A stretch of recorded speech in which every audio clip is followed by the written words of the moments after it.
ఇక డీటెయిల్స్ చూస్తే కేంద్ర ప్రభుత్వం తీసుకువచ్చిన వీబీజీ రామ్జీ చట్టంపై తెలంగాణ ప్రభుత్వం అభ్యంతరం వ్యక్తం చేసింది.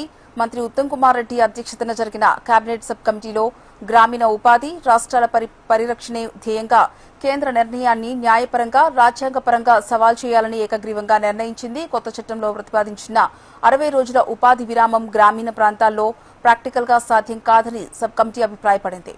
కూలీలకు ఉపాధి అవకాశాలు తగ్గిపోవడంతో పాటు వ్యవసాయ కార్మికుల జీవన భద్రత తీవ్రంగా దెబ్బతింటుందని కేబినెట్ సబ్ కమిటీ సభ్యులు ఆందోళన వ్యక్తం చేశారు. ఉపాధి హామీ పనులు వ్యవసాయ రంగానికి అనుసంధానం చేయాల్సిన అవసరం ఉందని సభ్యులు అభిప్రాయపడ్డారు.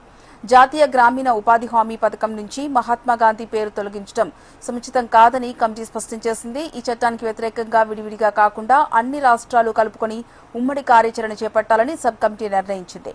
అవసరమైతే అన్ని రాష్ట్రాలు కలిసి సంయుక్తంగా సుప్రీంకోర్టును ఆశ్రయించే అంశాన్ని కూడా పరిశీలిస్తామని కమిటీ స్పష్టం చేసింది. త్వరలోనే న్యాయ నిపుణుల అభిప్రాయాలు సేకరించి మరో 2-3 రోజుల్లో సబ్ కమిటీ రెండో సమావేశం కానుంది. గ్రామీణ సంక్షేమం ఉపాధి భద్రతను కాపాడే విధంగా సమగ్ర నివేదిక రూపొందించి ప్రభుత్వానికి సమర్పించనున్నట్టు కమిటీకి వెల్లడించింది.